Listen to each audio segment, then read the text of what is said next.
Hey guys, it's Mason here with 2M. I wanted to do a quick review of an optic I recently purchased. This is the Vortex Diamondback 2. Let's take a look. This is the Diamondback 3.5 10 by 50 millimeter objective. Fully multi-coated lens, hard anodized finish, parallax adjustment. We have 3.5 to 10 power. It has a 0-stop reset. I mean, for the money, you're not going to get all those features in a scope. And another reason I bought this one over an Icon, a Leopold, is the VIP warranty. I wanted to get something cheap that I can test my new builds on. Been interested in 100 yards. I do have a 3x9.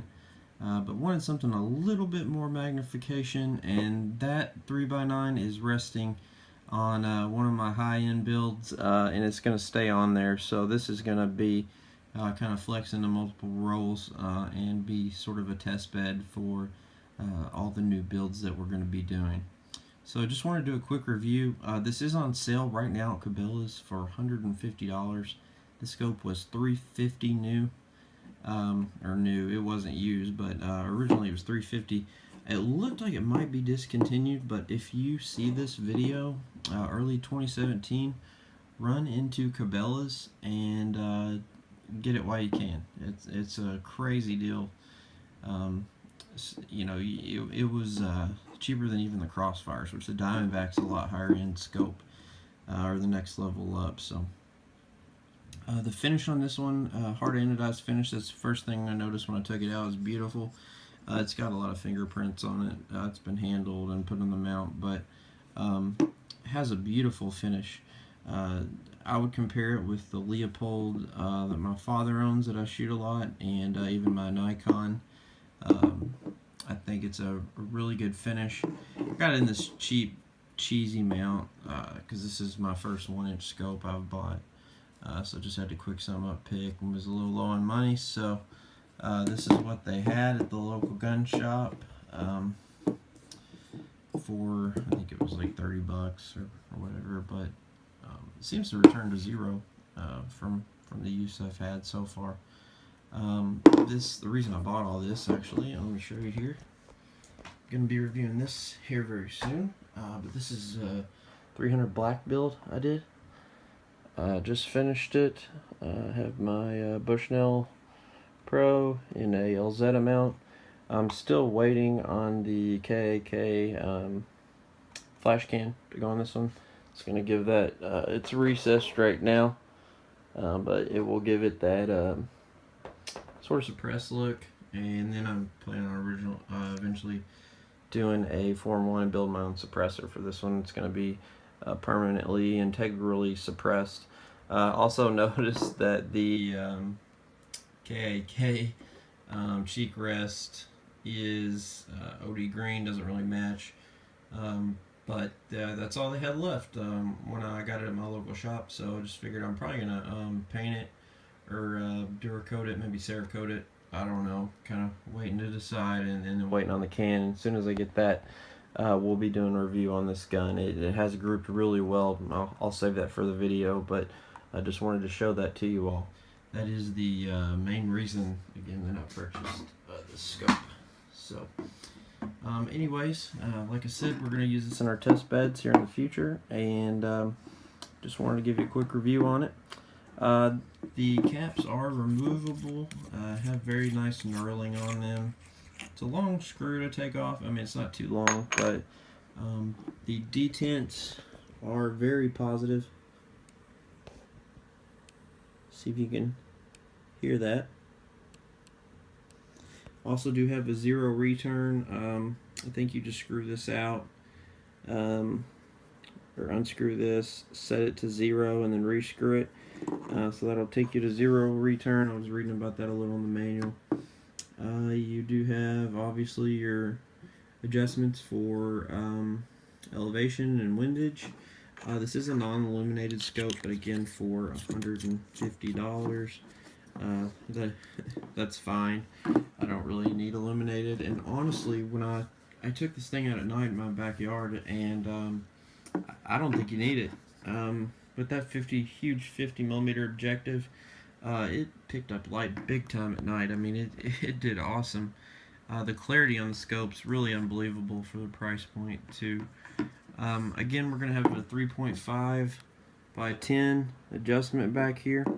I noticed that the adjustment, when you have the windage and elevation centered, it seems to turn easier. If you have to dial it close to the edge of the adjustment, it tightens up. I've never noticed that on my other scopes. It may be normal, but I had to adjust this one a little more than normal. And I don't think that's a problem with this. I think it's attributed to the 300 blackout in my other rifle. Maybe the drop. But anyways, yeah, so I noticed that, the further out you get on, and this does have 65 MOA of adjustment in quarter-inch clicks, or quarter MOA clicks at 1 inch at 100 yards. So you can really dial that in. I really like that instead of half adjustments.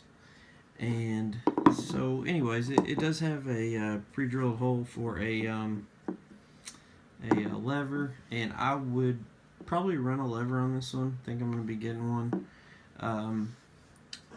It's not bad, but I just like to be able to throw it to the side real quick, because these are going to go on, again, defensive rifles. So if I ever accidentally leave it on 10, home intruder or something, I want to be able to throw it over to 3.5 just, fast. You do have your parallax adjustment back here as well. I just kind of leave it on one side. It gives me a better view of the crosshairs. But overall, guys, I'm really impressed with this scope. It's been really impressive. It's one of the clearest, pieces of glass I've shot out of. And I've shot some really nice scopes. I'll put this up there with the high-end Nikon that I have, with the high-end Leopold. I've shot some US Optics before. Obviously, it's not going to be the quality level of those, but guys, it is in the ballpark. I mean, it is amazing. This one comes in at, I think, gosh, it was 13 ounces. I may be wrong on that, but it's around a pound. So it's not heavy. It's not abnormally light, not abnormally heavy. That's just kind of what you're going to get. And for in that price range, that's very exceptional in my book. Let's see what else here. I did get the V-Plex reticle on this one. The BDC reticle, or dead hold BDC as Vortex calls it, was an extra $100. I'm from Kentucky. I'm a Kentucky windage guy, and I like kind of the fun of knowing my holdovers and not relying on the BDCs and everything. Sometimes I'll spin the dials, so and charts and everything. Definitely not on the 300 black, but the V-Plex reticle, anyways, to me, what I'm trying to say is not a big deal at all, and it wasn't worth an extra $100. Let's take a look here and see if we can pick up the scope. Yeah, it's probably not gonna pick it up there.